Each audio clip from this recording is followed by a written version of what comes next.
السلام عليكم ورحمة الله وبركاته. إن الحمد لله نحمده ونستعينه ونستغفره ونعوذ بالله من شرور أنفسنا ومن سيئات أعمالنا. من يهده الله فلا مضل له ومن يضلله فلا هادي له. وأشهد أن لا إله إلا الله وحده لا شريك له وأشهد أن محمدا صلى الله عليه وسلم عبده ورسوله. يا أيها الذين آمنوا اتقوا الله حق تقاته ولا تموتن إلا وأنتم مسلمون. يا أيها الناس اتقوا ربكم الذي خلقكم من نفس واحدة وخلق منها زوجها وبث منهما رجالا كثيرا ونساء واتقوا الله الذي تساءلون به والأرحام إن الله كان عليكم رقيبا.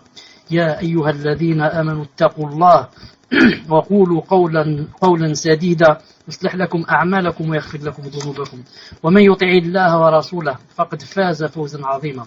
ألا إن أصدق الكلام كلام الله وخير الهدي هدي محمد صلى الله عليه وسلم وشر الأمور محدثاتها وكل محدثة بدعة وكل بدعة ضلالة وكل ضلالة في النار. عفوا. أما بعد فحياكم الرحمن جميعا dans le بإذن عز وجل 12e cours des règles du mariage en cette soirée du 20 d'Ul-Hijjah 1428 de l'Hégire, ce qui concorde avec le 29 décembre 1428 bi'idhnillahi azza wa jal. Nous avons parlé la fois passée des personnes qui étaient interdites à vie, qui étaient interdites à vie. La dernière chose que nous avons dite, Wallah subhanahu wa ta'ala a'lam, que Cheikh Ibn Taymiyyah rahimahullah, et ce que voit aussi Cheikh Ibn Uthaymin Allah yarhamou, أنه لا دخل للرضاع في المصاهرة, que les règles de l'allaitement sont une chose et les règles de l'alliance sont autre chose. وعلى هذا يجوز للرجل. Donc, se basant sur cela, il est permis à l'homme أن يتزوج أم زوجته من الرضاعة. Il est permis à l'homme qu'il épouse la mère de sa femme de l'allaitement. La mère de sa femme de l'allaitement. لكن بعد أن يفارق الزوجة بموت أو طلاق فلا يجمع بينهما. Mais à condition que après s'être séparé de l'épouse, ou bien par un divorce ou bien par une mort, mais que contrairement à Cheikh l'Islam Allah yarhamou, c'est-à-dire Cheikh Ibn Uthaymin qui dit ça, mais contrairement à Cheikh l'Islam Allah yarhamou, qui dit que il est permis de les prendre en même temps. Il est permis d'après Cheikh l'Islam Allah yarhamou en même temps de se marier avec une femme et sa mère de lait. Cheikh Ibn Uthaymin dit d'accord, il est permis de se marier avec ces deux femmes mais pas en même temps. Il faut que je divorce ma femme pour que je puisse me marier de sa mère de lait. Et il faut que je divorce ma femme ou qu'elle meure pour que je puisse me marier avec sa sœur de lait. Contrairement à ce qu'a dit Cheikh l'Islam Allah yarhamou. Alors que vous savez, la plupart des ulama disent que on ne peut pas se marier à vie. C'est à vie. On ne peut jamais se marier avec sa mère, la mère de l'épouse de lait. C'est l'avis des 4 ulama, 4 grands rites, qu'on ne peut pas épouser qui la mère de lait de notre épouse. Mais Cheikh Ibn Uthaymin et Cheikh Ibn Taymiyyah disent que c'est permis, et vous connaissez la différence entre Cheikh l'Islam qui dit que il est permis de les prendre les deux à la fois, et Ibn Uthaymin qui dit que il est permis à condition que ça soit pas à la fois, mais après avoir s'être séparé de l'épouse. Ensuite, ce qu'on commence aujourd'hui, Inch'Allah Ta'ala, il a dit, Tayyib Ismaël, est-ce que vous êtes avec moi? Alhamdulillah. فإن بانت الزوجة أو ماتت بعد الخلوة أبحنا. Ici il dit فإن بانت الزوجة أو ماتت بعد الخلوة أبحنا. Si l'épouse ça y est, on s'est séparé d'elle, on s'est séparé d'elle, une séparation qui ne permet pas de revenir. Ou bien, il a dit, elle est morte, alors elles sont permises. Qui sont permises? C'est-à-dire, يعود على بنات الزوجة, les filles de l'épouse. Les filles de l'épouse. Et les filles de ses filles. Les filles de ses filles. Et les filles de ses fils. Exemple, فلو تزوج امرأة, par exemple, quelqu'un s'est marié avec une femme. ثم بانت منه بعد أن خال بها. Ensuite, il est resté en tête à tête avec elle. نعم. لكنه لم يجامعها. Et ensuite, il n'a pas consommé le mariage. Il s'est marié avec elle, ils sont restés en tête à tête, mais il n'a pas consommé le mariage. Ces filles, les filles de cette épouse, lui sont permises. Pourquoi? Parce qu'il ne s'est pas marié avec leur mère. C'est-à-dire, il n'a pas consommé le mariage. Il s'est seulement marié. Donc, les filles de cette épouse sont permises et les filles de la fille de cette épouse sont aussi permises. Et les filles des fils de cette épouse sont permises. Parce que l'une des conditions qui rend la rabiba, c'est-à-dire la fille de l'épouse. Quand je me marie avec une femme, elle a une fille qui n'est pas ma fille, la fille d'un autre homme. Celle-là, ça s'appelle la rabiba. Une des conditions pour que je ne puisse pas épouser la rabiba, il faut que je consomme le mariage avec sa mère. Mais si je n'ai pas consommé le mariage avec sa mère, j'ai fait juste un contrat de mariage. Ensuite, on a décidé de se quitter ou bien j'ai divorcé sans consommer le mariage. Dans ce cas, sa fille à elle, m'est permise. Mais si j'avais consommé le mariage avec sa mère, jamais sa fille ne pourrait m'être permise. Maintenant, question. وهل يحرم على الزوج بنات زوجته التي دخل بها من زوج بعده. Écoutez bien la question. Et est-ce qu'il est interdit à l'époux, son épouse, qu'elle a eu avec un autre homme après divorce avec son époux? Pour que vous compreniez. Je me suis marié avec une femme. Ensuite, cette femme, je l'ai divorcée. Ensuite, elle s'est mariée avec un autre homme. Ensuite, elle a eu une fille. Ensuite, moi qui ai divorcé cette femme qui a eu une fille avec un autre homme. Est-ce que je peux épouser cette fille? Est-ce que je peux épouser cette fille? Qui est qui? Qui est la fille de mon épouse que j'ai divorcée. Donc, ce n'est pas ma fille à moi. C'est ma fille à elle avec un autre homme. Est-ce que celle-là, je peux l'épouser? Al-Jawab, na'am. Al-Jawab, oui. Parce que celles qui sont interdites par alliance sont 4.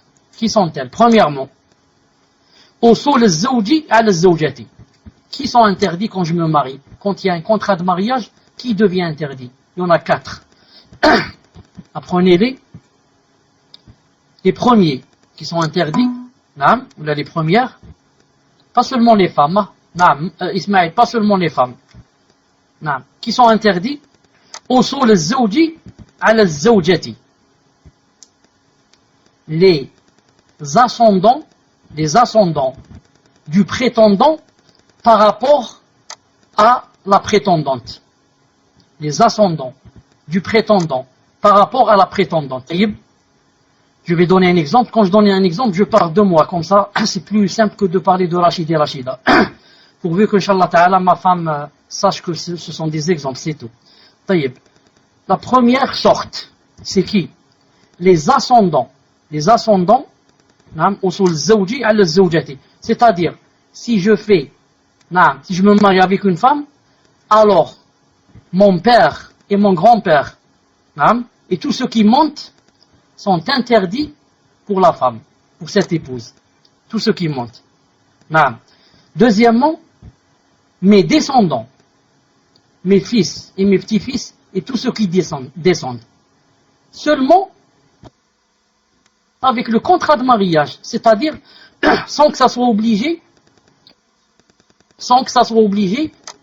comprenez bien, le fait que je fasse ce qu'on appelle le halal, le tuteur, les témoins et les deux témoins et le tuteur, et on a fait ce qu'on appelle le halal, juste après avoir fait le halal sur une femme, cette femme, il ne lui est plus permis, si je la divorce, de se marier avec qui? Avec mes ascendants, mes pères et mes grands-pères, et mes descendants, mes fils et mes petits-fils. Jamais lui est permis. Troisièmement, Ismaël, quand tu écris, les ascendants de l'époux. Ensuite, les descendants de l'époux. Troisièmement, troisièmement, les ascendants de l'épouse par rapport à l'époux. Les ascendants de l'épouse par rapport à l'époux. Je donne un exemple. J'ai fait le contrat de mariage avec une femme. Je la divorce. Ses ascendants, sa mère et sa grand-mère et son arrière-grand-mère, je ne peux plus les épouser. Non. Ce sont les ascendants de qui? De ma femme. Dès que je fais un contrat de mariage avec une femme, cette femme, je ne peux plus marier avec ses ascendants. Non. Alors que, vous avez vu, si, non, vous avez vu en premièrement, c'est les ascendants du mari qui sont interdits pour la femme, et aussi ses descendants. Mais par rapport à l'épouse, non. Il lui est interdit, quoi? Non, les ascendants. Non, par rapport à l'époux, les ascendants de l'épouse. Non. Et quatrièmement, les ascendants de l'épouse sont interdites. Hein? Pardon, les descendants. Les descendants de l'épouse sont interdites à l'époux. Quand est-ce? Si jamais il consomme le mariage. C'est-à-dire, si un homme fait le contrat de mariage avec une femme, regardez la règle, apprenez-la. Si un homme fait un contrat de mariage avec une femme, dès qu'il fait le contrat de mariage, s'il la divorce, elle ne peut plus jamais épouser ses ascendants, ses pères et ses grands-pères de son époux qu'il a divorcé, ni ses descendants, ni ses fils et ses petits-fils. Maintenant, quant à ça, c'est quant à elle. Maintenant, quant à lui, quand il a fait le contrat de mariage avec elle et il l'a divorcé, dès qu'il a fait le contrat de mariage, sa mère lui devient interdite. Et s'il divorce maintenant la femme celle-là, il peut se marier avec qui? Il peut se marier seulement avec qui? Avec sa fille, avec les descendantes, à condition qu'il n'ait pas consommé le mariage avec la mère. Attendez, on va voir ce qu'il a écrit s'il n'y a pas de faute. Les ascendants de l'époux, les descendants de l'époux, les ascendantes de l'épouse, mère, les grand-mères, etc. Seulement avec le contrat, et les descendants de l'épouse après la consommation du mariage. S'il consomme le mariage. S'il n'a pas consommé le mariage, il s'est marié avec une femme, seulement avec contrat, il a divorcé, il peut se marier avec sa fille. Pourquoi? Parce qu'il n'a pas consommé le mariage. Quant à la mère, elle devient interdite avec seulement le contrat de mariage. طيب.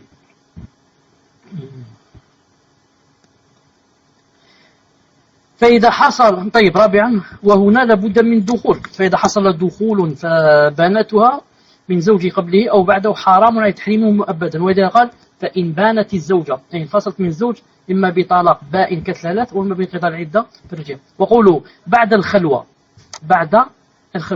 ici ils ont dit يعني ces règles que je viens de dire s'appliquent بعد الخلوة, le fait de rester tête à tête avec elle.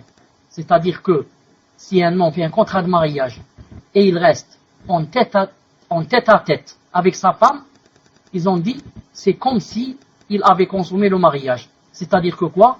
Que sa mère et sa fille de son épouse sont devenues interdites. Non.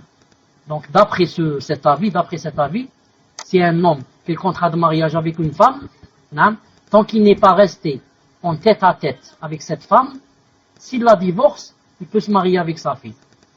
Mais, si il reste en tête à tête avec cette prétendante, alors il ne peut pas épouser sa fille s'il la divorce, car ils disent que le fait de rester en tête à tête, c'est comme s'il avait consommé le mariage. Où est la preuve? Ils disent la preuve que s'il avait voulu faire avec elle ce que fait un époux avec son épouse, ils auraient pu le faire. Non, parce qu'ils sont restés en solitude, ils sont restés en tête à tête. Donc, et d'ailleurs, le fait qu'ils soient restés en tête à tête, il n'y a aucune preuve qu'il n'ait pas consommé le mariage. Où est la preuve qu'il n'a pas consommé le mariage? Puisqu'ils sont restés seuls, en tête à tête, dans une chambre peut-être fermée à clé. Non. Mais Cheikh Ibn Uthaymin dit, Allah yarhamou, dit, mais ceci est sujet à réflexion. Ceci est sujet à réflexion. Il a dit, mais le plus vrai, c'est que ça devient haram, c'est-à-dire la fille de son épouse devient haram s'il consomme le mariage, il le consomme. Et ce n'est pas seulement s'il reste en tête à tête. Il a dit s'il reste en tête à tête, ça ne suffit pas. Car quelqu'un peut rester en tête à tête et ne pas consommer le mariage. Ou bien lui il veut pas, ou bien elle veut pas, ou bien elle a les monstrueux, il fait rien. Ils ont dit donc, l'avis le plus juste est comme a dit le Coran. Le Coran a dit, s'il consomme le mariage, alors là, sa fille, à elle, devient interdite pour cet homme. Allah subhanahu wa ta'ala alam. Maintenant, on va commencer un nouveau chapitre. On va parler, on a terminé avec les femmes qui sont interdites à vie. On va passer aux femmes qui sont interdites temporairement. Elles ne sont pas interdites à vie. Mais, il se peut qu'il se marie avec elle, avec une de ces femmes, si quoi? Si l'empêchement n'existe plus. وتحرم إلى أمد أخت معتدته وأخت زوجته. نعم. وتحرم إلى أمد أخت معتدته. Elle est, ou la est, interdit temporairement à l'homme. Qui est interdit temporairement à l'homme?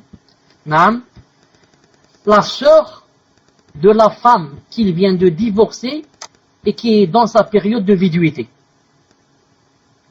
Si un homme, qu'est-ce qu'il dit? Mu'taddatihi, mu'tadda. Naam. Mu'tadda, c'est celle qui est dans la période de viduité. C'est la femme qui est dans la période de viduité. On dit mu'tadda. Naam. Et mu'taddatuhu, c'est sa femme à lui qui est en période de viduité. Donc, quand une femme, regardez, écoutez bien, j'ai divorcé ma femme, la qaddar Allah. J'ai divorcé ma femme, la qaddar Allah. C'est-à-dire que ça n'arrive pas, Inch'Allah Ta'ala. Maintenant, tant qu'elle est dans sa période de viduité, il m'est interdit temporairement d'épouser sa sœur, la sœur de ma femme. Il m'est interdit temporairement de l'épouser. Ça veut dire quoi? Ça veut dire que quand la période de viduité de ma femme se termine, je peux épouser sa sœur. Mais tant que sa période de viduité ne s'est pas terminée, je ne peux pas épouser sa sœur. Donc sa sœur, qu'est-ce qu'elle est? C'est une interdite pour moi temporairement. Pourquoi temporairement? Car la période de viduité ne s'est pas terminée. La période de viduité ne s'étant pas terminée, ma femme est toujours ma femme. Non, ma femme est toujours ma femme. Donc, qu'est-ce qu'il faut? Même si elle n'est pas ma femme, je l'ai divorcée la troisième fois, il y a toujours quoi? Il y a toujours un lien et un droit sur elle. Non. On va voir ça un peu plus bas, un autre avis. Non. Donc, la différence entre quand je divorce ma femme et elle est en période de viduité et je veux épouser une autre femme, on va voir qui c'est cette femme. Si c'est une étrangère à ma femme, je peux l'épouser le même jour où j'ai divorcé ma femme. Certains des salafs, s'ils divorçaient le matin, ils se mariaient le soir. Il n'y a aucun problème. Mais maintenant, si c'est spécialement sa sœur, ou bien si c'est sa tante, maternelle ou paternelle, alors là, il faut que j'attende quoi? Que la période de viduité de ma femme se termine. Car je ne peux pas grouper entre ces deux à la fois. Et qui est interdit temporairement? Ismaël de Marseille écrit la première, sont interdites temporairement la première, sa femme divorcée dans la période de viduité. La sœur de sa femme divorcée dans la période de viduité. Deuxièmement, qui est interdit aussi, est interdit temporairement ukhtu zawjatihi, la sœur de sa femme. La sœur de sa femme. Ça, Inch'Allah Ta'ala, yani, ay allati lam tutallaq, c'est-à-dire que, sans divorcer sa femme, ma femme est toujours avec moi, sa sœur est pour moi interdite, jusqu'à ce que ma femme soit divorcée ou meure. Tout le monde sait cela, ça? Non. Donc, si ma femme, en étant en période de viduité, je ne peux pas épouser sa sœur. Comment alors puis-je épouser sa sœur si je n'ai pas divorcé ma femme? Taïeb. Ensuite, Cheikh Allah Rahmoudi, Naam.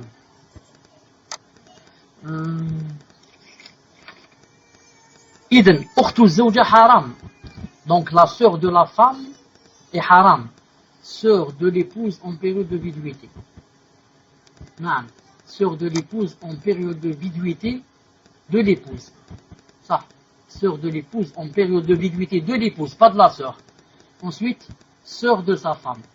Naam. Sœur de sa femme, il ne peut pas se marier avec elle jusqu'à ce qu'il y ait un talaq, divorce ou bien une mort. Naam. Idn, ukhtu zawja haram. Il a dit donc, la sœur de la femme, la sœur de l'épouse est interdite. Wa amma ukhtu al-mu'tadda, quant à la sœur de sa femme qui est en période de viduité, naam, فعلى كلام مؤلف أنها حرام ولو كانت بائنة بينونة كبرى. Il a dit, Cheikh Ibn Uthaymin rahimahullah, d'après ce que dit ici le Hidjawi rahimahullah, d'après lui, que si j'ai une femme que je viens de divorcer et qui est en période de viduité, et je l'ai divorcée, le troisième divorce, c'est-à-dire je ne peux plus la reprendre. Il a dit ici, Cheikh Ibn Uthaymin rahimahullah, il a dit d'après le Hidjawi rahimahullah, elle est haram. Je ne peux pas me marier avec elle jusqu'à ce que la période de viduité de ma femme se termine. Naam. Mais Cheikh Laïhmou va dire, ceci n'est pas très vrai. Ceci n'est pas très vrai. Mais le plus vrai, c'est qu'il y a quoi? Il y a des détails ici. Il faut détailler. Donc je répète, si maintenant quelqu'un a divorcé sa femme pour la troisième fois, et elle ne peut plus revenir, et qu'elle est dans la période de viduité. Est-ce qu'il peut épouser sa sœur? Il a dit on va voir. فإن كانت عدة بائنة فلا تحل للزوج إلا بعد الزوج كالمطلقة ثلاثا فله أن يتزوج أختها وذلك لأن زوجته بانت بين الكبرى. Il a dit on va voir cette femme que tu viens de divorcer et qui est en période de viduité. Est-ce que tu as encore les moyens de la reprendre? Est-ce que c'est un premier divorce, un deuxième divorce, ou bien c'est un troisième divorce? Il a dit ici, Cheikh Ibn Uthaymin rahimahullah, si c'est un troisième divorce, de façon à ce qu'il ne peut plus la reprendre, alors il peut se marier avec sa femme, avec sa sœur, la sœur de celle-là. Il a dit pourquoi? Même si elle est en période de viduité. Il a dit parce que il ne peut jamais revenir à cette femme. Non, il ne peut jamais revenir à cette femme. À quoi ça sert d'attendre ainsi que les 3 cycles se terminent? Il ne peut jamais revenir à cette femme. Il a dit, donc il peut se marier avec sa sœur. Mais, si la femme qui vient de divorcer est une femme qu'on peut reprendre, qu'on peut se remarier avec elle si elle accepte, parce que c'est seulement un premier talaq ou bien un second talaq, alors il ne peut pas se marier avec sa sœur jusqu'à ce que sa femme termine sa période de viduité.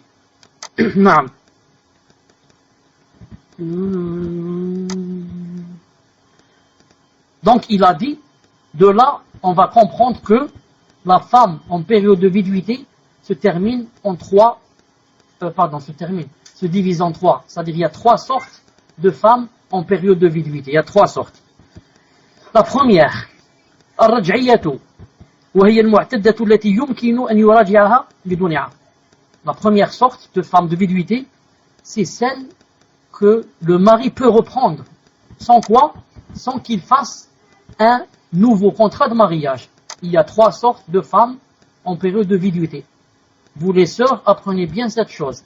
Il y a 3 sortes de femmes en période de viduité. Naam. Il y a la première qui s'appelle Raj'iyya. Raj'iyya, je ne sais pas comment on dit en français, mais c'est celle que, lorsque je la divorce, je peux la reprendre sans contrat de mariage. C'est qui celle-là? C'est par exemple ma femme que je viens de divorcer et dont la période de viduité n'est pas terminée. Celle que le mari peut reprendre sans refaire de contrat de mariage. Naam. C'est qui celle-là? C'est quand un homme divorce une femme et elle n'a pas terminé les 3 cycles de menstrues. Tant qu'elle n'a pas terminé, je peux la reprendre même sans consentement. Même si elle ne veut pas. Pourquoi? Elle est toujours ma femme. Elle n'a pas le droit de parler. Elle se tait, elle est toujours dans la période de viduité. Et c'est seulement un premier talaq ou un second. Ce n'est pas un troisième. Donc celle-là, c'est la première sorte. Celle qui est en période de viduité et que son mari peut la reprendre. Sans contrat de mariage, ni sans son avis. Naam. La deuxième sorte, c'est celle qui est en période, celle qui est en période de viduité et a terminé sa période de façon à ce que je ne peux me marier avec elle qu'avec un nouveau contrat et avec son consentement. Naam. Une femme qui, je viens de la divorcer, premier divorce, et la période de viduité s'est terminée. Quand la période de viduité s'est terminée, qu'est-ce qui se passe? Elle se lave. Après s'être lavée, après avoir fait le ghusl, elle s'est purifiée, les 3e règles. Elle a fait le ghusl. Après le ghusl, pas avant. Je dis bien pas avant le ghusl. Ça ne suffit pas d'être purifiée. Il faut qu'elle se lave. Sauf si elle est malade, par exemple. Non. Maintenant, après s'être lavée, fait le ghusl, elle est quoi? Elle n'est plus la femme du premier. Supposons que le premier veuille la reprendre. Il ne peut pas la reprendre. Mais il peut quoi? Il peut, si elle accepte, il faut un nouveau mariage. Une nouvelle dot. Ce n'est pas obligé que ce soit la même comme la première. Beaucoup plus élevée, ou bien moins élevée, ou bien la même. Elle est libre. Et il faut qu'elle accepte, il faut la dot, il faut comment ça s'appelle? Le tuteur, il faut les témoins, il faut la fête. Enfin, c'est un nouveau mariage. C'est un nouveau mariage. Non. Et la troisième, c'est qui? La troisième, c'est celle que le mari divorce pour la 3e fois. Et sa période de viduité est terminée. Sa période de viduité est terminée. Celle-là quoi?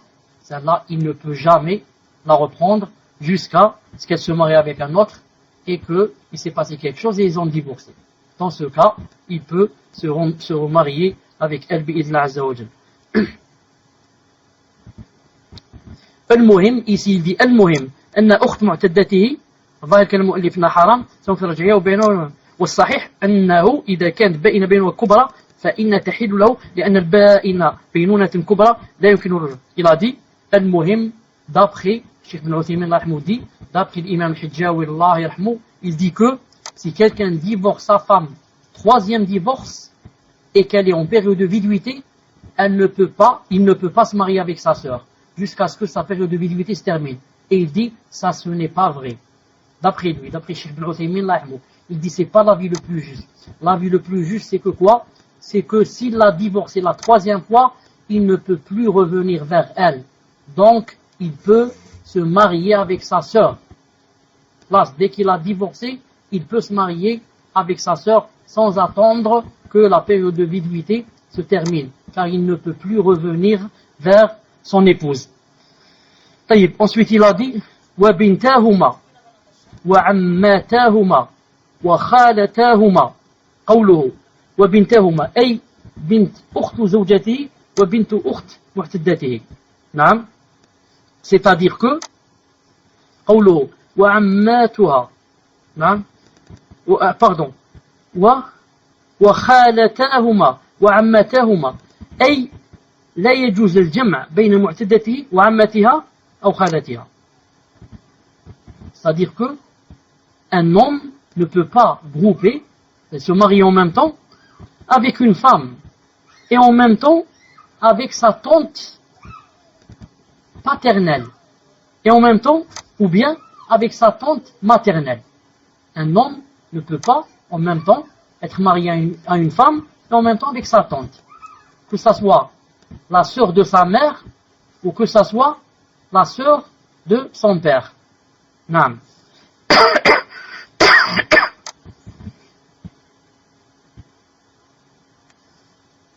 Naam. Et le prophète sallallahu alayhi wa sallam a dit dans un hadith sahih, qu'est-ce qu'il a dit? لا يجمع بين المرأة وعمتها ولا بين المرأة وخالتها. رواه البخاري ومسلم. رواه البخاري ومسلم. Bukhari 5109 et Muslim 1408. Qu'a dit le prophète sallallahu alayhi wa sallam? On ne peut pas grouper entre une femme et sa tante paternelle et ou bien entre une femme et sa tante maternelle. On ne peut pas en même temps être le mari d'une femme et de sa tante paternelle, ni le mari d'une femme et de sa tante maternelle. Ahsant. فصار الذي يحرم بينهن الجمع ثلاث أصناف. Donc, les femmes qu'il est interdit de grouper en même temps, de se marier avec elles en même temps, ce sont qui? Trois sortes. Al-Ukhtan, premièrement les deux sœurs.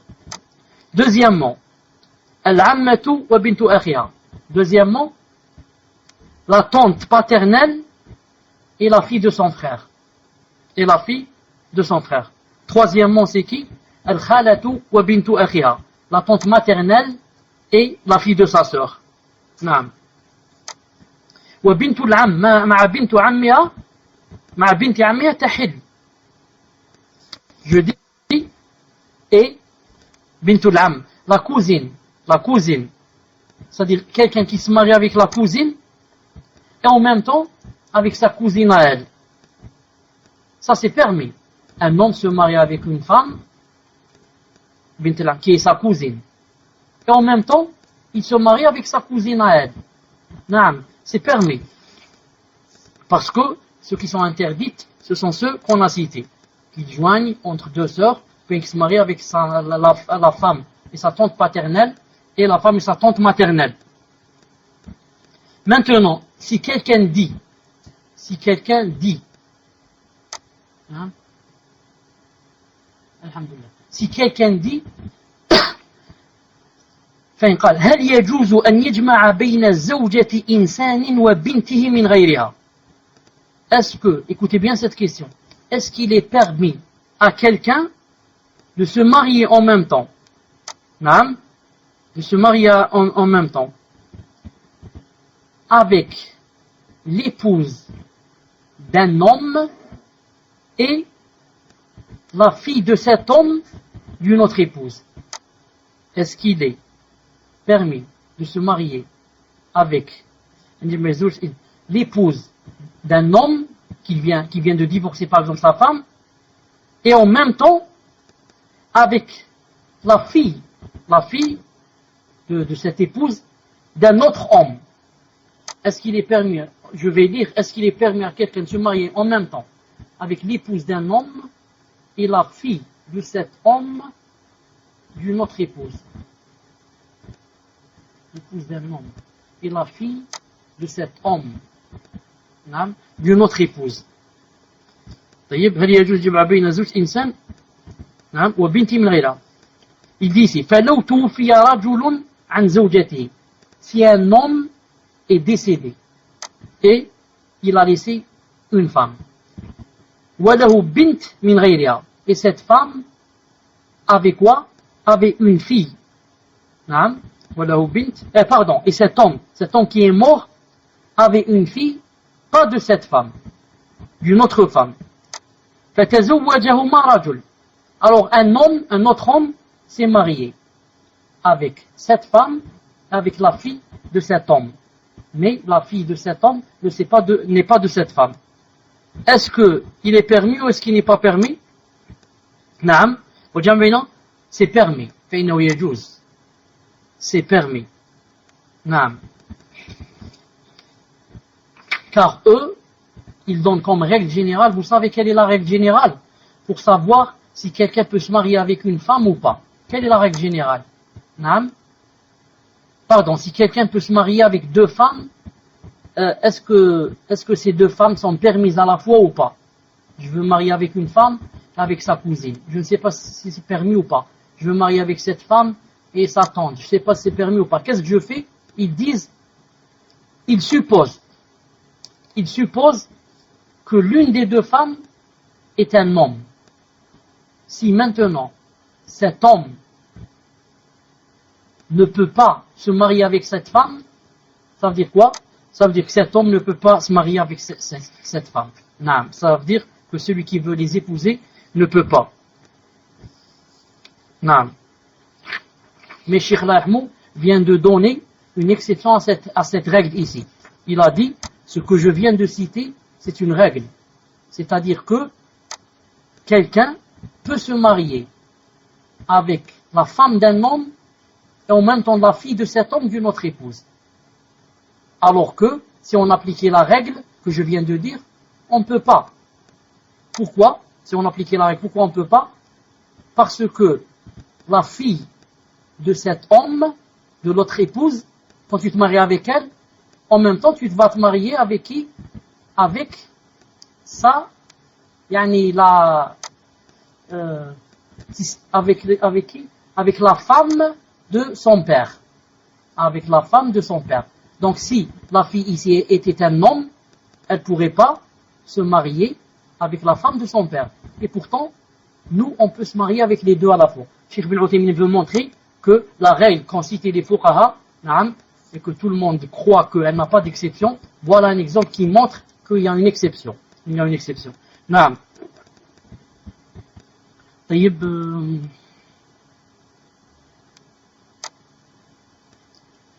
وهل الجمع بين الأختين من رضاع وبين المرأة وعمتها وخالتها من رضاع يحرم أم لا يحرم? Ça, on l'a dit, c'est pas la peine qu'on le répète. Maintenant, il a dit فإن طلقت وفرغت العدة أبحنا. Si quelqu'un a divorcé sa femme et la période de viduité s'est terminée, alors devient licite. Il est alors permis de se marier avec la sœur de la femme, ou bien sa tante paternelle, ou bien sa tante maternelle. Mais il a dit ici à condition que quoi? Que la période de viduité se terminée. Et nous on a montré quoi? On a montré que cela dépendait de est-ce que la femme a été divorcée la troisième fois ou bien seulement une ou deux fois. Et on avait dit que si c'était la troisième fois, c'était permis, Inch'Allah Ta'ala. Non. Ensuite, il a dit ومن وطأ أخت زوجتي بشبهة أو زنا حرمت عليه زوجته حتى تنقضي عدة الموطوءة. Il a dit لو أن رجلا زنى بأخت زوجته. Il a dit si jamais un homme, par exemple, a fait la zina avec la sœur de sa femme.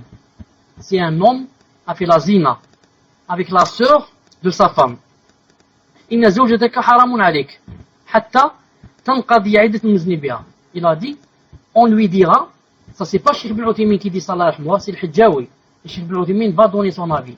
Il a dit ici, si quelqu'un, par exemple, a fait la zina avec la sœur de sa femme, on lui dit, ta femme est interdite pour toi. Arrête, ne la touche plus, c'est une étrangère. Jusqu'à ce que la période de viduité de sa sœur, avec laquelle tu as fait zina, se termine. Naam. Mais Cheikh Ibn Uthaymin dit, Allah yarhamou, لكن تقدم لنا القول الراجح أن الزنا لا أثر له ولا يمكن أن نجعل السفاح مثل النكاح الصحيح. Cheikh Ibn Uthaymin, Allah yarhamou, dit, mais ceci n'est pas vrai. Ceci n'est pas vrai.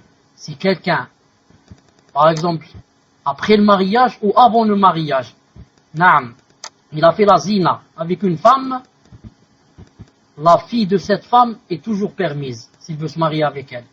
la mère de cette femme est toujours permise s'il veut se marier avec elle.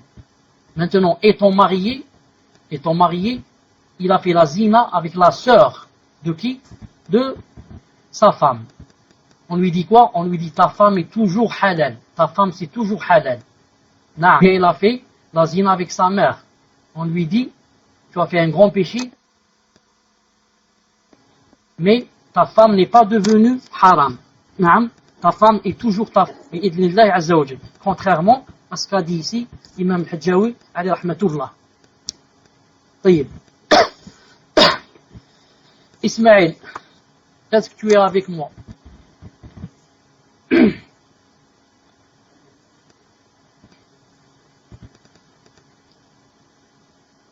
Maintenant il a dit, écoutez bien ce qui va venir. وإن تزوجهما في عقد أو عقدين معا بطلا أي إن تزوج الأختين فإن كان عقدا واحدا فالمثال فيه سهل. نعم. Maintenant il a dit ici, et s'il se marie avec les deux sœurs في عقد dans un seul contrat de mariage ou bien dans deux contrats en même temps, il a dit le mariage n'est pas valable, est nul. S'il se marie avec les deux sœurs dans un seul contrat de mariage ou bien les deux contrats à la fois, les deux à la fois, il a dit bi'idna azza wa jal, le mariage est nul. Le mariage est nul. Pourquoi? Quelles sont les causes bi'idna subhanahu wa ta'ala?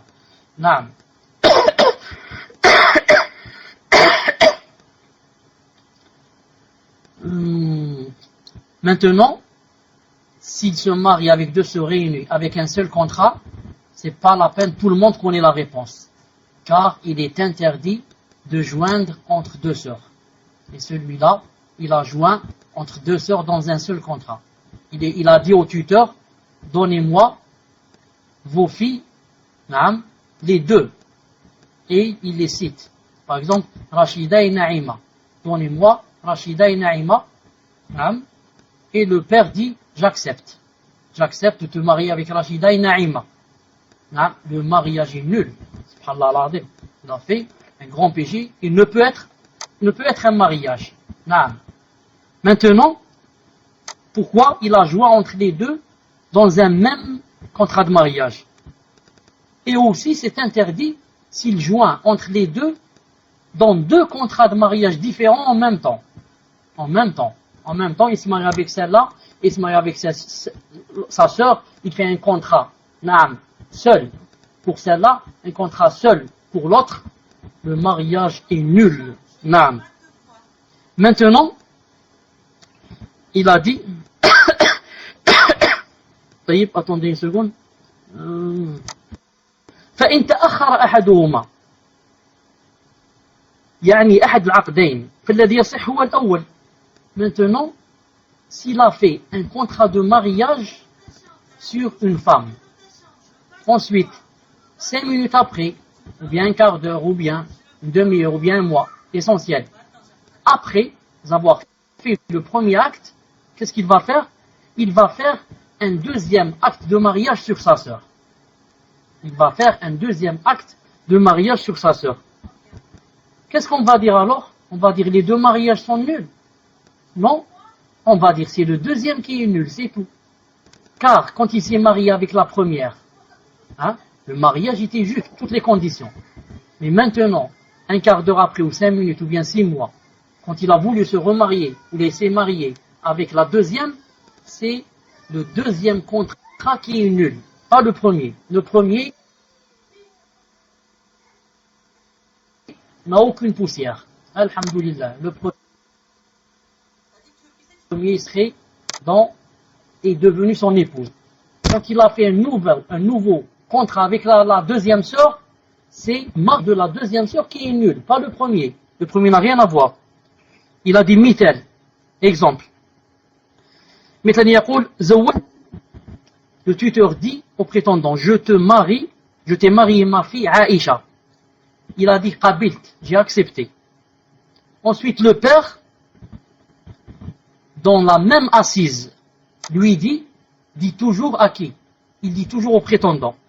Zawajtuka binti Fatima. Je t'ai marié ma fille Fatima. L'autre dit, j'accepte, j'ai accepté. Donc, ici, seulement le mariage de Aïcha est valable. Pourquoi? Parce que le mariage de Fatima est venu en seconde position. C'est lui qui est nul.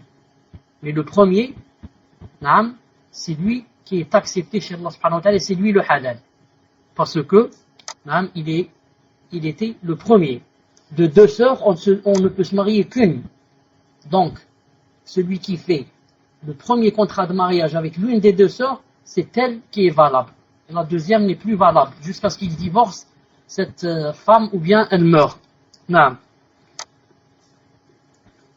Donc maintenant, on a su par exemple que, lorsqu'il s'est marié avec deux sœurs, on a su quel est le contrat de mariage qui a précédé l'autre. Ensuite il a dit أو وقع في عدة الأخرى وهي بائن أو رجعية باطل أي باطل المتأخر لأنه لا يحل الإجماع بين الأختين لا بين المرأة وعمتها ولا بين المرأة وخالتها. La même chose, un homme s'est marié avec une femme et cette femme est toujours en période de viduité, il a divorcé, elle est toujours en période de viduité et il a divorcé seulement une fois ou deux fois. Et qu'est-ce qu'il est allé faire? Il est allé se marier avec sa sœur alors que son épouse est en période de viduité. Qu'est-ce qu'on dit? On lui dit ton mariage est nul, il ne compte pas. Parce que tu ne peux pas te marier dans la période de viduité.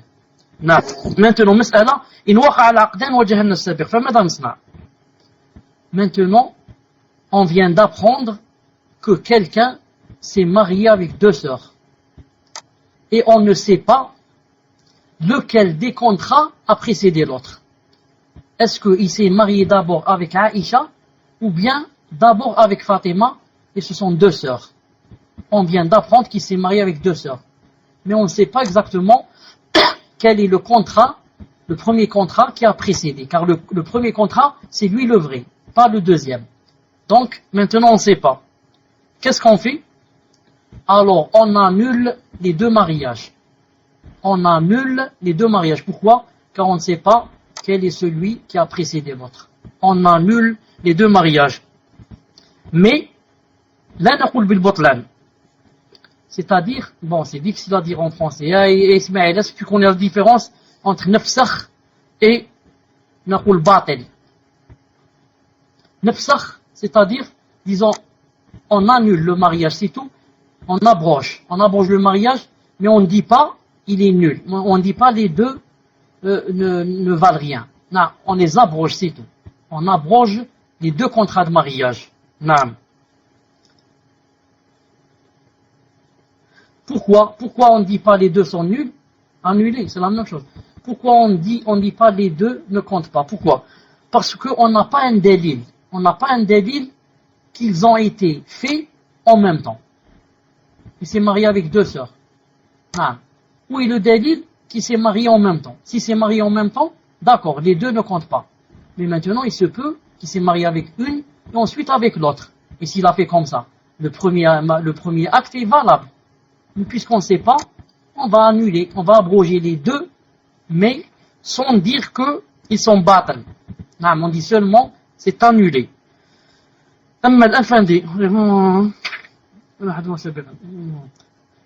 Maintenant qu'on a annulé les deux actes de mariage, les deux contrats sur les deux sœurs, qu'est-ce qui va se passer? On doit donner la moitié de la dot. À qui? À l'une des deux sœurs. C'est pour ça qu'on a dit on a seulement abrogé. Mais si on dit que classe, on ne compte plus ces deux mariages, ça va donner quoi? Ça va donner qu'on ne doit rien donner aux deux femmes, aux deux sœurs. C'est pour ça que il faut trouver les mots en français, mais en arabe, ici c'est un fasr. Fasr, c'est tout. On n'a pas dit batel. Non, on a dit fasr. On a abrogé les deux contrats. Pour pouvoir quoi? Donner la moitié de la dot à une des deux femmes. Mais si on avait dit que ça comptait pas ces deux mariages, alors on ne donnerait rien aux deux femmes. طيب.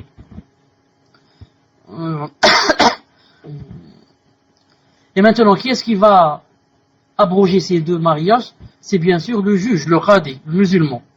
Naam. Et on doit donner la moitié de la dot à l'une des deux femmes. Pourquoi on lui donne la dot? Naam. Parce que elle a été divorcée avant que on consomme le mariage. Naam. Il a fait seulement le contrat sur deux femmes. Et on lui a annulé le mariage. Vous savez que quelqu'un, quand il fait un contrat de mariage, ensuite il annule le mariage. Qu'est-ce qui doit se passer? Il doit se passer qu'il doit donner la moitié de quoi? La moitié de la dot. Fasaha résilié. Naam, jazakallahu khayran. Quand quelqu'un se marie avec une femme, ensuite, avant de consommer le mariage, il y a quoi? Il y a résiliation de contrat. Naam. Qu'est-ce qu'on doit faire? On donne à la femme la moitié de la dot. Sauf c'est quoi? Sauf si elle se rétracte. Elle dit, je ne prends rien. Ou bien lui, il se rétracte. Il dit, je donne toute la dot. Au lieu de donner la moitié, je donne tout. Ou bien elle dit le contraire, elle dit, je ne prends rien. Ils sont libres. Naam. À condition que quoi? À condition que ça soit lui qui décide la rupture. Si c'est elle qui a décidé la rupture, il lui donne rien. Naam. Moi je voulais me marier et tu as changé d'avis après avoir fait le contrat, tu as dit j'arrête. Tu as trouvé un autre ou je sais pas quoi. Tu veux arrêter, je ne donne rien. Naam. Quand je donne la moitié, je donne la moitié quand c'est moi qui arrête. C'est moi qui change d'avis. Je te donne la moitié pour, à cause de tes sentiments, les gens vont parler de toi, etc. Naam. Pour penser ton cœur qui est blessé. L'islam dit, on lui donne alors la moitié. À condition quoi? Que la rupture vienne du mari. Et encore, à condition que la rupture, le divorce qui est venu du mari ne soit pas venu à cause d'un défaut de la femme. Naam, à cause d'un défaut de la femme. S'ils m'ont caché quelque chose, ou un défaut, je ne sais pas quoi, je viens de le découvrir, je divorce, je lui donne pas la moitié. Pourquoi? Car c'est elle, dans ce cas, qui m'a poussé à me divorcer. Et quand c'est elle qui me pousse à me divorcer, je ne lui donne rien. Naam. Mais je lui donne quand moi je divorce de mon propre gré. Naam. طيب.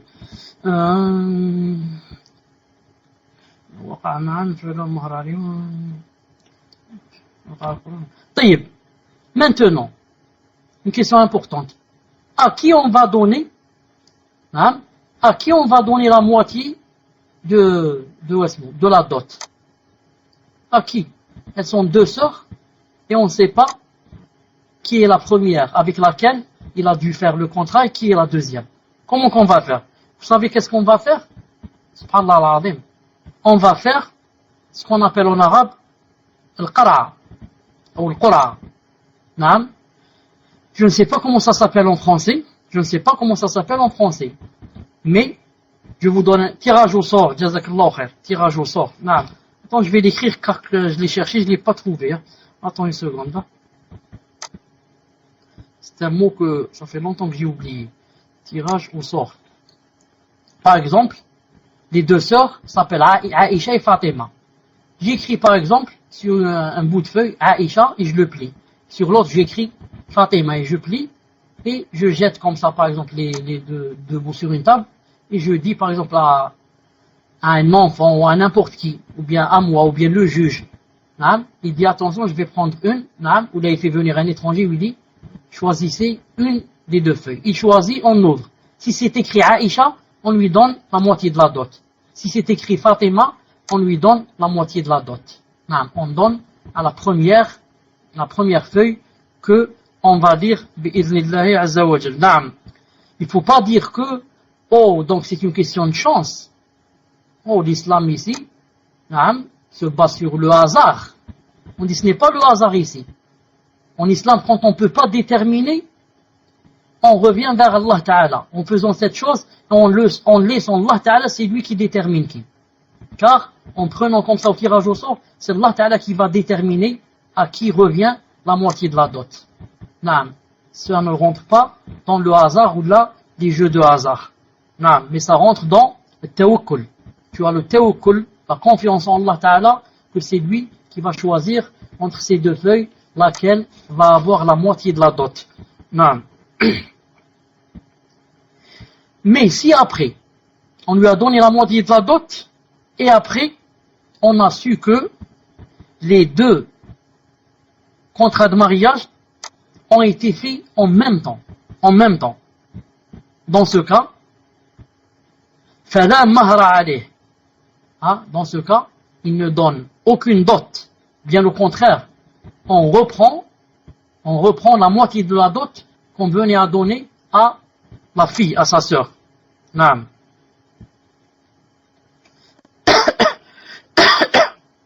طيب. وتحرم المعتدة. وتحرم المعتدة. Et la femme en période de viduité est interdite. المعتدة من غير حرام على غير الزوج. نعم. المعتدة من الغير لا يجوز لأحد يتزوجها. Maintenant, on est en train de parler de la femme qui est en période de viduité par rapport à qui? Par rapport à un étranger qui veut se marier avec elle. Une femme est en période de viduité, naam, il y a un homme qui veut se marier avec elle, qui n'est pas son mari, un étranger, son voisin, naam, son cousin, veut se marier avec elle. Naam, c'est interdit. C'est interdit quand elle est dans la période de viduité. حتى لو كانت بائنة بينونة كبرى. نعم، لأنه قد تعلق بحق الزوج الأول. وقد سبق لا يجوز ولا أنه لا يجوز ولا خطبتها على وجه صريح. إنما يجوز تعريض. نعم. Quand une femme est en période de viduité, aucun homme n'a le droit de de se marier avec elle. Même si quoi? Même si elle est en période de viduité d'un divorce avec lequel elle ne peut plus revenir à son mari. Subhanallah al-Azim. Un homme a divorcé sa femme pour la 3e fois. Elle est en période de viduité. Elle ne peut pas se marier. Et elle ne peut pas dire, puisque je ne vais plus revenir au premier, donc je me marie. On lui dit non, c'est interdit. Non. Mais, si tu es en période de viduité d'un 3e divorce, ton mari peut se marier avec ta sœur. Non. Quant à toi, personne ne peut se marier avec toi jusqu'à ce que tu termines ta période de viduité, car il y a toujours un droit de ton mari sur toi, même s'il ne va plus revenir.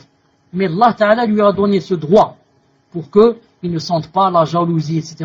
Comment elle s'est vite mariée et ça joue dans les cœurs. Allah Ta'ala lui donne qu'elle reste comme ça 3 mois ou à peu près, 3 cycles, pour qu'elle puisse se marier. Mais qu'est-ce qui est permis quand elle est en période de viduité et qu'elle ne va plus revenir, elle ne peut plus revenir à son mari? Il est permis de lui parler du mariage par insinuation et pas clairement. Clairement, c'est interdit. C'est interdit qu'il lui dise clairement, je suis venu demander ta main, ou bien qu'une mère aille lui dire, mon fils veut se marier avec toi, ou bien mon ami ou l'ami de X veut se marier avec vous. Tout cela est interdit. Mais il ne peut pas avec insinuation. Sa mère, par exemple, il envoie sa mère qui lui dit, une fille comme toi, on n'en trouve pas partout. Et j'ai envie de me marier mon enfant, mon fils. C'est tout. Il ne dit pas j'ai envie de me marier avec toi. Non, j'ai envie de marier mon enfant. Ou là, je ne sais pas si on dit mon enfant, mon fils. Non, c'est une insinuation. Elle lui a pas dit clairement avec mon fils. Elle lui a dit, une fille comme toi, on n'en trouve pas partout. Elle lui dit par exemple, quand tu termines ta période de viduité, apprends-le-moi. Apprends-le-moi. C'est une insinuation donc que je veux te marier avec mon fils. Ou bien que moi, si je suis un homme, je veux marier avec toi. Naam. Et ne vous décidez au contrat de mariage qu'à l'expiration du délai prescrit. Le Coran. Naam. Allah Ta'ala dit, donc une femme ne doit décider du contrat de mariage jusqu'à l'expiration du délai prescrit. C'est-à-dire jusqu'à la fin de la période de viduité. Ça c'est quand c'est une femme quoi? C'est quand c'est une femme qui est divorcée et qui ne peut plus revenir au premier. Maintenant, si c'est le cas où elle peut revenir, il ne l'a divorcée qu'une seule fois, et quelqu'un va lui demander sa main au mariage, il a fait un très grand péché, car elle est toujours l'épouse du premier. Car elle est toujours, c'est comme s'il va chez une femme mariée et lui dit je veux marier avec toi, alors qu'elle est toujours mariée, subhanallah al-azim. Car vous savez que la période de viduité c'est quoi? La période de viduité, subhanallah al-azim, ça veut dire que si son mari meurt, elle va l'hériter. Et si elle meurt, son mari va l'hériter, elle, les biens qu'elle a laissés, les usines qu'elle a laissées, l'or qu'elle a laissé.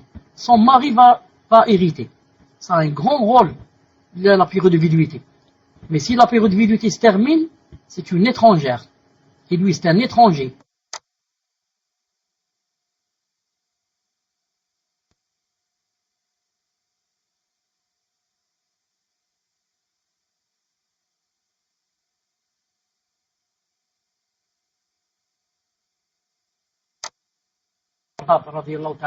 Est-ce que vous avez entendu la vie de Omar ibn Khattab radiyallahu ta'ala anhu? Non. Vous avez entendu? Non. طيب. بسم الله الرحمن الرحيم والصلاة والسلام على أشرف المرسلين. Je répète, hein? Je répète. Quand un homme se marie avec une femme dans sa période de viduité, il a fait bien sûr un péché, et un grand. D'ailleurs, acte de mariage. On va lui annuler son acte, son contrat de mariage. Mais, après lui avoir annulé son contrat de mariage, est-ce que, quand la période de viduité de la femme se termine, de cette femme, est-ce qu'il peut l'épouser avec un nouveau contrat de mariage? La plupart des ulama et des savants et des jurisconsultes musulmans ont dit qu'il pouvait. Naam. Il a été puni, on lui a annulé son acte de mariage, il a fait un grand péché, maintenant il peut se marier avec elle, car la période de viduité est terminée, et il va faire quelque chose de halal. C'est l'avis de la plupart des savants. Et Omar ibn Khattab radiyallahu ta'ala anhu, était de l'avis contraire. Et voyez, radiyallahu ta'ala anhu, que quiconque se marie avec une femme dans sa période de viduité, alors on devait lui interdire cette femme, même quand sa période de viduité se termine, et ne jamais les laisser se marier, et ne jamais laisser cet homme se marier avec cette femme. Donc c'est l'avis de Omar ibn Khattab ta'ala anhu. L'Uthaymin dit, ça rentre dans la politique. Pas la politique, disons, façon de gérer, la gérance. Sahih, le vrai, le plus juste. Et هذه المسألة, le plus juste. Dans cette chose dont on est en train de parler, أنه راجع إلى حكم الحاكم. Et que cela revient au juge. فإن رأى من المصلحة أن يمنعه منها فليفعل. تأسيا بعمر بن الخطاب رضي الله تعالى عنه. نعم. Il a dit, le plus juste, c'est le juge qui décide. Quand quelqu'un se marie avec avec une femme, dans sa période de viduité, alors c'est quoi? C'est le juge bi'idhnillahi ta'ala qui décide. S'il veut ne plus se marier avec elle, en prenant comme modèle ce que faisait Omar ibn Khattab, alors il est libre. Alors il peut le faire. Et aussi, par analogie, que si par exemple quelqu'un fait un testament à quelqu'un,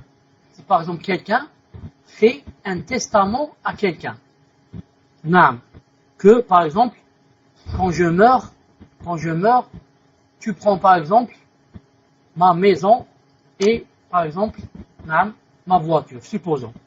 Ensuite, le testamentaire, c'est-à-dire celui auquel on a fait le testament, qu'est-ce qu'il va faire? Il va mettre du poison à l'autre qui lui a donné le testament. Pourquoi? Parce qu'il veut se hâter pour prendre la chose, pour prendre la voiture et la maison. Il dit celui-là, il ne veut pas mourir. Cela fait 10 ans que je fais des doigts contre lui, il ne veut pas mourir. Subhanallah, quand est-ce qu'il va mourir celui-là? J'en ai marre d'attendre moi. Alors il dit, je vais lui mettre du poison dans son café, dans son Nescafé.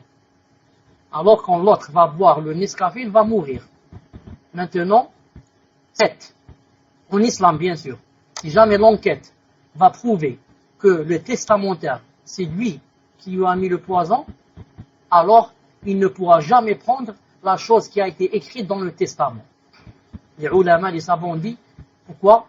Il s'est hâté de la chose avant qu'elle n'arrive.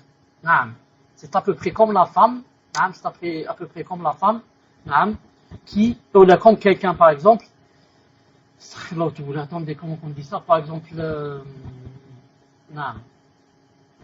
quelqu'un qui mange par exemple d'un arbre, par exemple un oranger, un arbre qui donne des oranges. Subhanallah, l'orange est verte, elle n'a pas encore jauni, encore moins n'est pas devenue orange. Il la veut, il se hâte, il la veut. Qu'est-ce qui va se passer alors? Alors, il ne pourra pas la manger après avoir cueilli l'orange, car elle est toute verte, elle est amère, il la jette. Pourquoi? Il s'est hâté pour prendre la chose avant que n'arrive son temps. Et en arabe on dit, il y a une règle,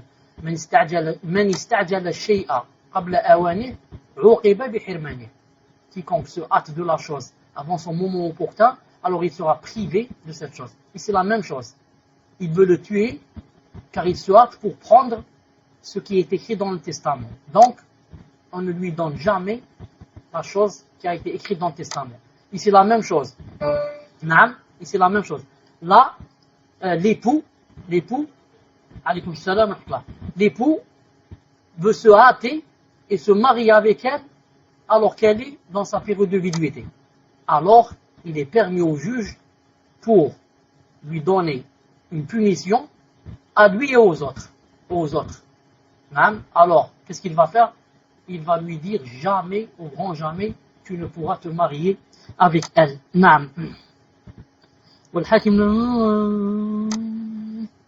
Et quand est-ce par exemple le juge peut, s'il veut aussi, il peut empêcher quelqu'un qui se marie dans la période de viduité, il peut l'empêcher de se marier avec elle après que la période de viduité se termine. Quand est-ce? S'il voit par exemple que cette chose commence à se faire beaucoup. Maintenant, beaucoup de gens, beaucoup d'hommes font cette chose. Ils se marient avec elle en période de viduité, alors il va dire, je vais leur donner un das, je vais leur donner une punition à tout le monde, à tous ceux qui font cette chose. Il va faire comme loi que personne ne peut se marier avec une femme dont il a fait déjà l'acte avec elle pendant sa période de viduité. Alors tout le monde aura peur. Personne n'osera approcher une femme dans sa période de viduité.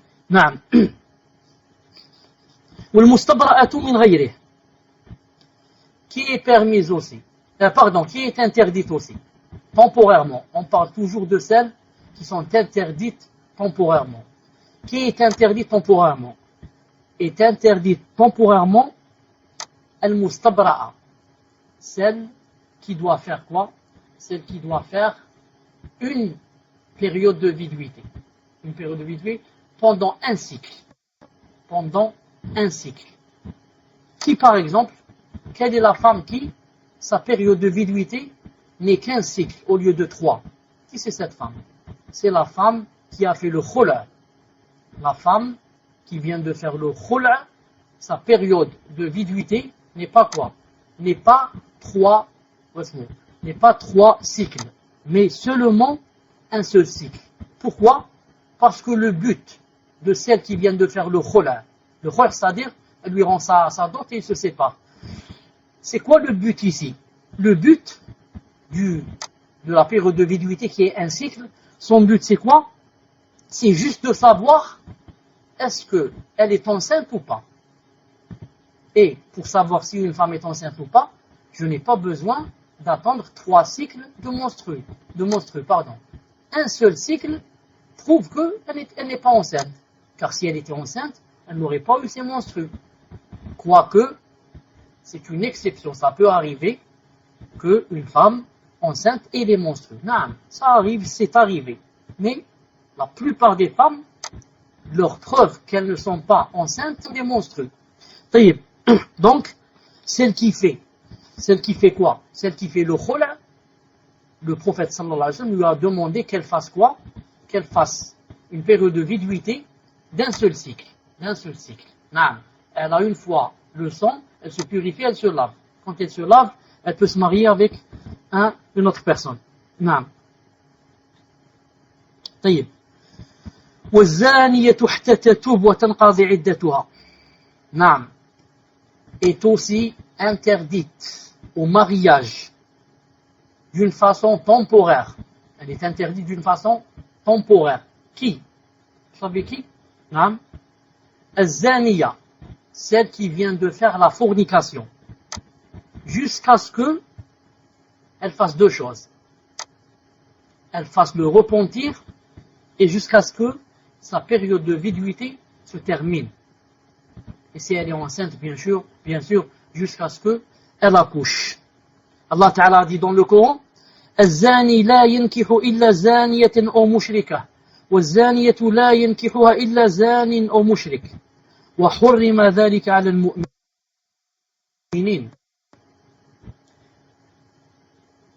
Allah Ta'ala dit dans le Coran, sourate An-Nur, verset 3, le fornicateur n'épousera qu'une fornicatrice ou une polythéiste. Et la fornicatrice ne sera épousée que par un fornicateur ou un polythéiste. Et cela est interdit aux croyants. Car tout homme qui se marie avec une fornicatrice est ou bien un fornicateur dans le cas où il reconnaît le jugement d'Allah. Dans le cas où il reconnaît que c'est haram de se marier avec une fornicatrice et il s'est marié. Donc, c'est quoi celui-là? C'est un fornicateur. Il ne connaît pas, il dit non. C'est permis de se marier avec la fornicatrice. Je m'en fous de ce qu'a dit l'autre. C'est quoi? C'est un polythéiste, c'est un mouchrik. La même chose pour la femme. Lisez la deuxième phrase. Et la fornicatrice ne sera épousée, ou ne peut épouser, qu'un fornicateur ou un polythéiste. C'est-à-dire qu'elle-même, elle-même, ne peut être épousée que par un fornicateur, c'est-à-dire s'il reconnaît que c'est haram et il s'est marié avec elle. Ou bien, s'il ne reconnaît pas cette chose, alors il est devenu kafir. Et donc vous voyez la gravité de celui qui se marie avec une fornicatrice et la gravité de la femme qui se marie avec un fornicateur. Naam. Allah Ta'ala dit وَحُرِّمَ ذَلِكَ عَلَى الْمُؤْمِنِينَ. Et ceci est interdit aux croyants. Aux croyants. Mais, il est permis de se marier avec celui ou celle qui a fait la fornication si elle fait la tauba. Et si lui, il fait la tauba. Mais maintenant, nous allons parler de la femme qui a fait la fornication et un autre homme est venu la demander. Pas celui qui a fait la fornication avec elle. Non, un autre homme, par exemple, elle a fait la fornication, par exemple, avec son voisin. Maintenant, c'est pas son voisin qui veut l'épouser. Un autre homme, son cousin qui veut l'épouser. Il ne peut pas l'épouser jusqu'à ce qu'elle fasse le repentir. Et comme j'ai dit, si elle est enceinte, on attend qu'elle accouche. Donc, la première des conditions, il faut qu'elle fasse le repentir. Mais, quel est le signe sur lequel on va se baser pour dire elle a fait la tauba, elle a fait le repentir? Quel est le signe sur lequel va se baser son cousin pour dire je vais épouser ma cousine et elle a fait quoi? Elle a fait le repentir. قال بعض أهل العلم نعلم أنها تابت بأن تراود على الزنا فتأبى يعني أن يذهب أحد إليها ويراودها فإذا أبت دل ذلك على أنها تابت لكن هذا القول ضعيف جدا. نعم Cheikh Ibn Uthaymin الله يرحمه dit, certains ont dit on connaîtra que elle a fait le repentir de la fornication en lui envoyant quelqu'un, on envoie quelqu'un spécialement pour la tester. On lui dit, va chez elle et demande-lui de faire la zina avec elle. Ils ont dit, si elle accepte, ça veut dire qu'elle n'a pas fait le repentir. Il est impossible qu'une femme qui a fait le repentir refasse la chose. Naam. Surtout au moment où elle est en train de se repentir. Au moment où on dit elle est en train de se repentir, il y a quelqu'un qui va lui proposer la fornication, elle va accepter. C'est comme ça qu'on dit certains savants. On lui envoie quelqu'un juste pour la tester. Naam. On cherche aussi ses points faibles. Si elle aime l'argent, on lui envoie quelqu'un qui a de l'argent. Naam. Si elle aime la beauté, on lui envoie quelqu'un de beau. Si elle aime quelqu'un qui a un rang, on lui envoie quelqu'un qui a une grande responsabilité. Et comme ça, on voit si elle a fait la tauba ou pas. Il va lui demander la chose et on va voir. Mais Cheikh Ibn Uthaymin, Allah yarhamou, et bien sûr c'est aussi l'avis de Cheikh Ibn Taymiyyah, mais il ne l'a pas cité ici, a dit cela est très faible et n'est pas vrai. Il n'est pas vrai qu'on va lui envoyer quelqu'un pour la tester. Pourquoi? Il a dit, parce que لأنها إن علمت أن هذا الرجل من الفساق فما أقرب أن تجيب. Il a dit parce que celui qu'on va lui envoyer, si elle sait que c'est un pervers, c'est quelqu'un qui fait la zina et qui la veut, il a dit, il est possible qu'elle accepte, parce qu'elle c'est une fornicatrice. Elle, pour lui la fornication, pour lui à elle, c'est pas quelque chose de grave. Un pervers il fait ça, elle, peut-être qu'elle fera. Non. Ou bien, si elle dira, et si elle sait que cette personne qui est venue lui demander la fornication n'est pas un pervers, mais bien au contraire un pieux, alors qu'est-ce qui va se passer? Alors que peut-être elle va se refuser à lui, non pas parce qu'elle veut se refuser, mais parce que c'est un pieux qu'on respecte. On ne peut pas faire une chose pareille avec un pieux. Donc, quand on envoie quelqu'un à une femme pour la tester, ou bien c'est un pervers, ou bien c'est un pieux. Si c'est un pervers, peut-être que elle va faire ça avec lui, alors que peut-être qu'elle ne voulait pas. Et si c'est un pieux, peut-être qu'elle voulait faire, elle ne va pas faire. De honte. Mais comment? Celui-là avec sa barbe, etc. Un alim, ceci, cela. Non. Il a dit encore, ce qui montre que cet avis est faible, c'est que si on lui envoie un pieux, non, et il commence à la tester en lui disant, par exemple, tu es belle, tu es ceci, je veux ceci, je veux cela, hein, il est possible qu'elle accepte et qu'il rentre dans le jeu. Subhanallah al-Azim. On l'a envoyé pour tester, il est tombé dans le jeu et il a été piqué par le virus. Maintenant, on a un autre problème. On a envoyé quelqu'un pour essayer de voir comment sortir du problème. Maintenant, c'est lui, il va nous revenir avec la zina. On a un deuxième problème maintenant. Subhanallah al-Azim. Car quelqu'un qui est pieux, peut ne pas se retenir. Pourquoi, par exemple, en islam, il est interdit, par exemple, de rester en tête à tête? Pourquoi il est interdit de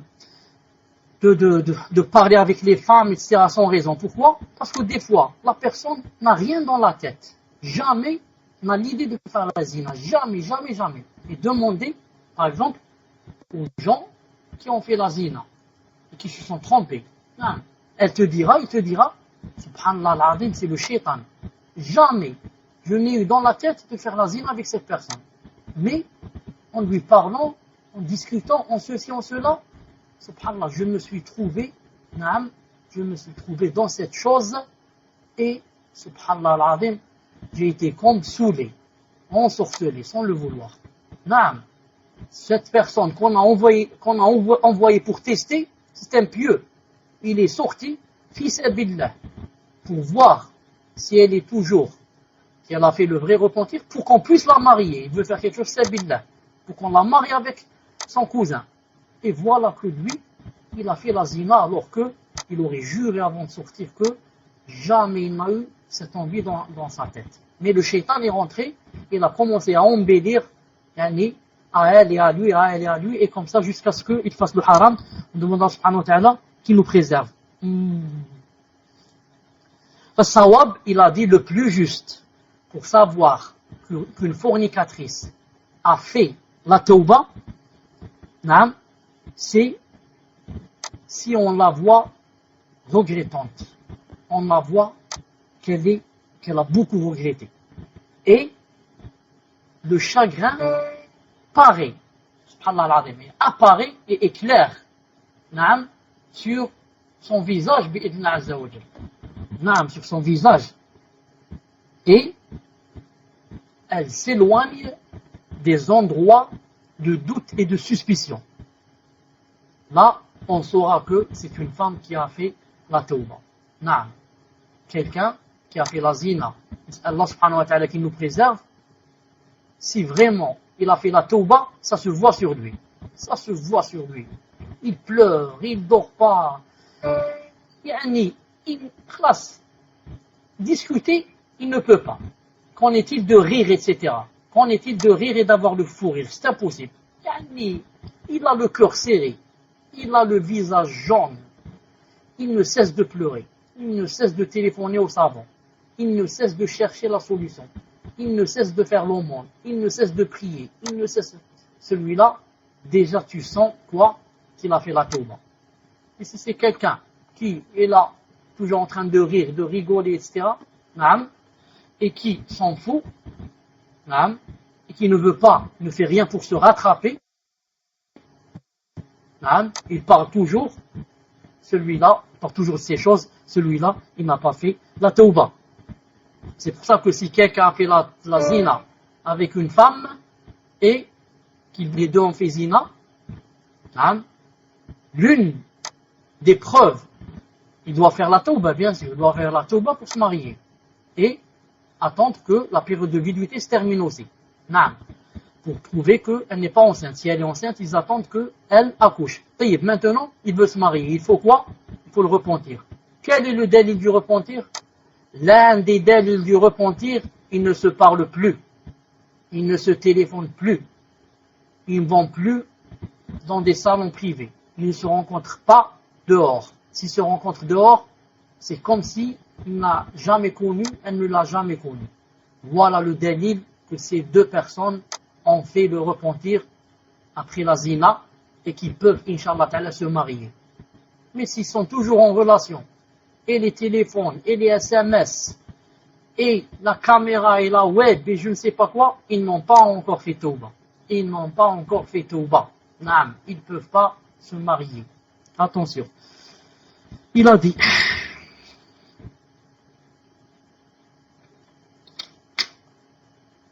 Donc, conclusion, la zaniya devient interdite temporairement pour le zani ou bien un autre homme jusqu'à ce qu'elle fasse le repentir. Et en plus de cela, se termine sa période de viduité. Et enfin pour terminer, quelle est celle qui est interdite aussi temporairement pour l'homme? La dernière, qui est interdite, l'avant-dernière c'est qui? C'est la zaniya, jusqu'à ce qu'elle fasse le repentir et sa période de viduité se termine. Maintenant, qui est aussi interdite temporairement pour l'homme? Qui?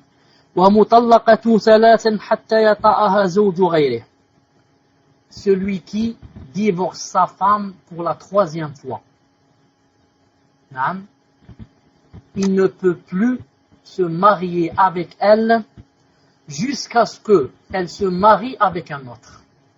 Donc, on ne va pas dire que si quelqu'un divorce une femme la troisième fois, on ne va pas dire qu'elle est devenue interdite pour lui à vie.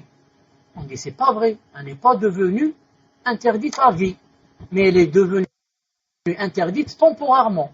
C'est parce que si elle se marie avec un autre et que cet autre la divorce, non pas il la divorce à cause qu'elle revienne chez le premier, mais il la divorce parce qu'ils ne se sont pas entendus.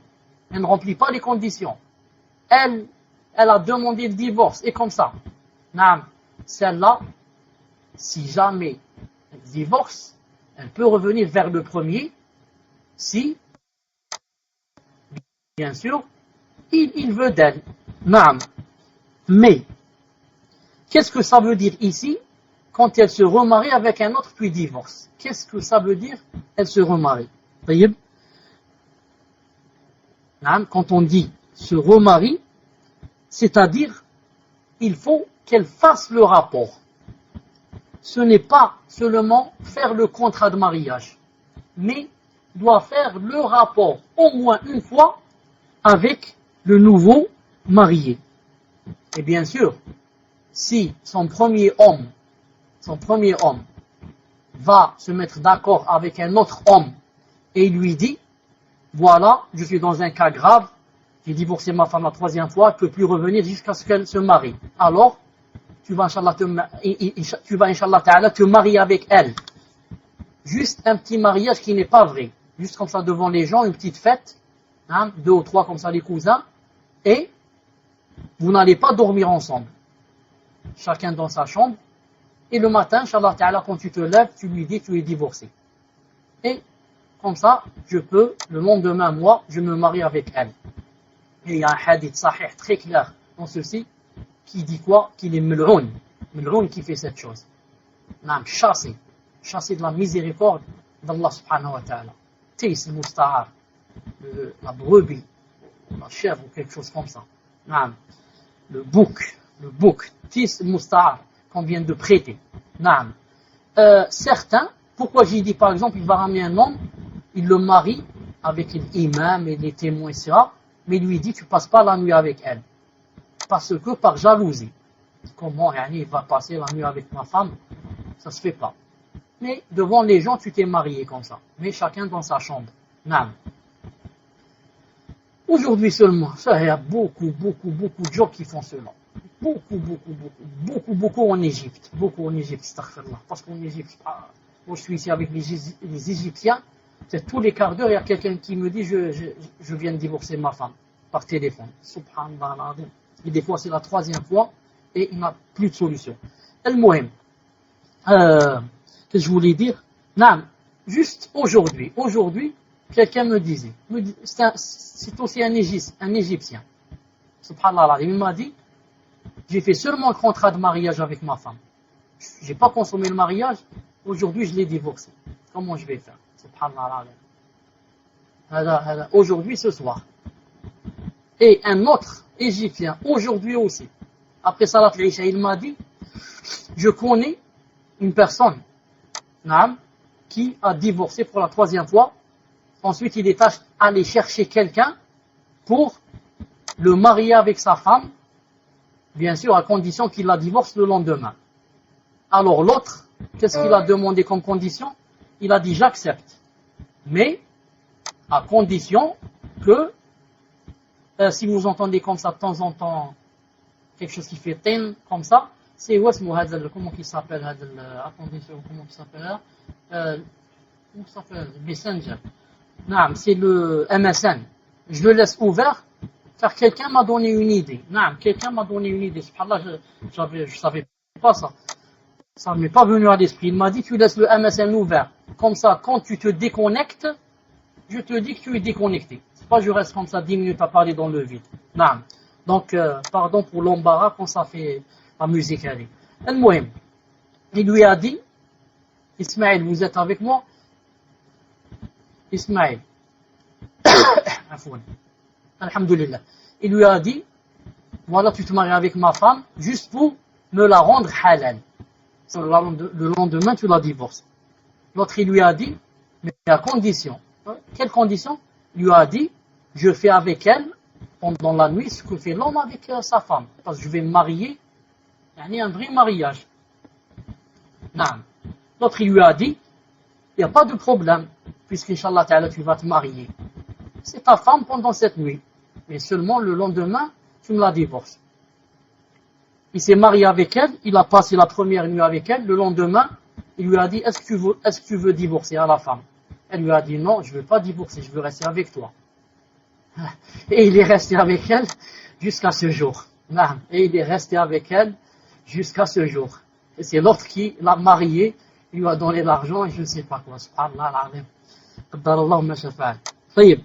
Quand quelqu'un divorce sa femme la troisième fois, il faut qu'elle se marie avec un autre et qu'il y ait au moins un rapport.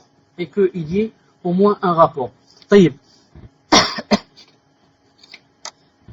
est le dalil? Le dalil, c'est la femme qui était mariée avec Rifa'a Quradi. On dit aussi le Qurdi, radiyallahu ta'ala anhu. Rifa'a, la quoi? L'a divorcé pour la troisième fois. Alors, elle s'est mariée avec Abdurrahman ibn Zubayr, radiyallahu ta'ala anhu. نعم. ولكنه ليس عنده خدع النكاح. Mais, نعم, il n'avait pas ce qu'il devait avoir pour faire avec elle ce que fait l'homme avec l'épouse. Elle est venue au prophète sallallahu alayhi wa sallam se plaindre en lui disant que son premier mari l'a divorcée la troisième fois et que, alhamdoulilah, elle s'est mariée avec maintenant Abdurrahman ibn Zubayr, mais que c'est pas de sa faute. Elle lui a montré comme ça son djilbab, elle a pris un peu son djilbab comme ça entre ses mains, elle lui a dit la chose qu'il a, c'est à peu près comme je vous montre maintenant. Elle lui a dit mon vêtement, c'est-à-dire que son membre, c'est-à-dire que il fait rien. Elle lui a dit, moi je peux pas rester avec un homme pareil. Donc elle croyait que en faisant cette chose elle s'est mariée. Sans qu'il la touche, elle s'est mariée, donc elle peut divorcer puisqu'il ne peut rien faire et elle peut revenir au premier. Alors le prophète sallallahu alayhi wa sallam lui a dit, peut-être tu voudrais revenir à Rifa'a. Ensuite il a donné son jugement. Il a dit, tu veux sans doute retourner à Rifa'a, cela ne peut se faire tant que Abdurrahman n'aura pas goûté de ton miel et toi du sien. Bukhari Muslim. Subhanallah al-azim. Ici, la femme a eu l'audace, radiyallahu ta'ala anha, de prendre comme ça sa djellaba, ou son djilbab avec sa main et dire au prophète sallam, il n'a que ça. Vous voyez quand quelqu'un prend comme ça son vêtement, c'est quelque chose de faible, c'est quelque chose de faible, c'est pas quelque chose comme ça de droit, quelque chose de faible, il n'a rien celui-là. Alors que dans une autre version, le prophète sallallahu alayhi wa sallam a vu avec lui 2 ou 3 garçons, enfants, il lui a dit à qui sont-ils? Il a dit à moi. Alors il a dit à la femme, regarde, il a 3 enfants, comment se fait-il que celui-là soit impuissant? Il a 3 enfants, ou 2. Naam. Donc, les ulama ont dit, pour terminer, il faut quoi? Il faut que le mariage ne soit pas, son nouveau mariage, car elle doit se marier, ne soit pas avec l'intention de se marier et divorcer pour revenir vers le premier. Non, elle se marie d'une façon normale. Si après, elle est divorcée, il n'y a pas de problème. La deuxième condition, il faut qu'il y ait au moins un rapport. Le contrat de mariage lui-même ne suffit pas. Elle ne peut pas dire j'ai fait un contrat avec X en divorce et je reviens vers le premier. Il faut qu'il y ait au moins un rapport. Et les savants ont divergé. Est-ce que quand il fait le rapport avec sa femme, est-ce que, pardonnez-moi des mots qui vont venir, je vais essayer de choisir les plus propres si je peux. Tout est propre, Inch'Allah Ta'ala, dans le din. Mais juste pour laisser le dars, comme dars. Il a dit, est-ce que les ulama, les savants, est-ce que ils posent comme condition, quand il fait le rapport avec sa femme, que son membre, le membre de l'homme, soit éveillé ou pas? Le mot éveillé ou bien endormi, son contraire, ça n'existe pas. Mais je vous le dis comme ça, je suis sûr que tout le monde a compris. Tout le monde a compris. L'homme, quand il désire la femme et sa femme, etc., il a son membre qui est éveillé. Quand il ne désire pas, il n'a rien. C'est pour ça que les ulama ont dit, comme Cheikh Albani et d'autres ont dit que quand l'homme touche son membre, s'il le touche sans désir, ses ablutions ne sont pas annulées. Parce que quand l'homme touche son membre sans désir, son membre reste toujours endormi. C'est comme s'il n'y avait rien. Mais s'il touche son membre avec désir, son membre va s'éveiller. C'est pour ça qu'il a perdu les ablutions et des choses peuvent aussi, il peut même sécréter des choses. Naam. Alors maintenant, ils ont dit, quand cet homme va faire le rapport avec cette femme, et ensuite, s'il la divorce, elle peut revenir au premier. Est-ce que il faut que son membre, une des conditions, il faut que son membre soit éveillé, ou bien, même si son membre n'est pas éveillé? Ils ont dit, la première condition, qui est l'éveillement de son membre, il faut qu'il soit éveillé. Car, pourquoi? Car, il est impossible que la femme goûte au plaisir du rapport en membre, le membre. Mieux que cela, il ne peut même pas faire le rapport. Ah, c'est mieux. Il ne peut même pas faire le rapport. Alors que le hadith, qu'est-ce qu'il a dit? Il faut qu'elle goûte. Et lui, il goûte. La femme ne peut pas goûter de son miel à lui si la chose est endormie. Et en arabe, toutes les choses qui font plaisir, on les appelle des choses mielleuses. C'est pour ça que l'homme, quand il fait un rapport avec sa femme, il sent un plaisir. C'est comme du miel et vice-versa. Première condition, s'il fait un rapport et que son membre n'est pas éveillé, ça ne compte pas. On lui dit, si tu la divorces, elle ne revient pas au premier, s'il veut l'épouser. Pourquoi? Parce que le rapport ne remplissait pas les conditions. Deuxième condition. Est-ce que, une seconde, est-ce que, quand il fait le rapport avec son membre éveillé, qui est la première condition, est-ce que il doit arriver au plaisir jusqu'à ce que le liquide sorte de l'homme, ou bien l'essentiel c'est quoi? L'essentiel c'est que il a fait le rapport comme ça, en faisant rentrer la chose 2 ou 3 fois, et ça suffit. Ce n'est pas obligé qu'il arrive jusqu'à la fin, jusqu'à qu'il fasse sortir le liquide. Ici, Cheikh Ibn Uthaymin dit, Allah yarhamou, le madhab, le rite hanbalite dit que ce n'est pas une condition. Al-Muhim, il a son membre éveillé, il a fait rentrer la chose 2 ou 3 fois, ça lui suffit. C'est pas la peine qu'il arrive jusqu'à la fin. Et il a dit, Cheikh Ibn Uthaymin, et d'autres ont dit, et c'est comme s'il penchait un peu à cet avis, il a dit, d'autres ont dit, il faut qu'il termine le rapport jusqu'à ce que le liquide sorte de lui. Il ne peut pas, s'il la divorce, elle ne peut pas se revenir au premier. Pourquoi? Ils ont dit, parce que le hadith a dit, jusqu'à ce que tu goûtes de quoi? De son miel. Et tant que il n'a pas fait descendre le liquide, tu n'as pas encore goûté. Il a dit, et Wallahu ta'ala a'lam. Et maintenant, la dernière des choses, maintenant, supposez, il n'a pas dit ça dans ce livre, c'est moi qui vous le dis. Supposons que maintenant, la femme était endormie. La femme était endormie et qu'il a fait le rapport avec elle tout en étant endormie. Ou mieux encore, elle était évanouie. Elle était évanouie et il a fait le rapport avec elle. Est-ce que quand elle se réveille, il lui dit je te divorce, est-ce qu'elle peut revenir au premier ou elle ne peut pas? J'attends Smaïd, Inch'Allah Ta'ala, qui me rend la réponse d'après ce que je viens de dire. Smaïd, d'après toi, est-ce que est-ce qu'elle peut revenir au premier ou là elle ne peut pas? Dis-moi, Jazakallahu khair, toi et Coran et Sunna, qui n'avaient pas les points rouges. Non. Pourquoi Ismaël? Pourquoi? Car elle n'a pas goûté. Ahsan Allah, ahsant. Ahsan Allah ilayk, na'am.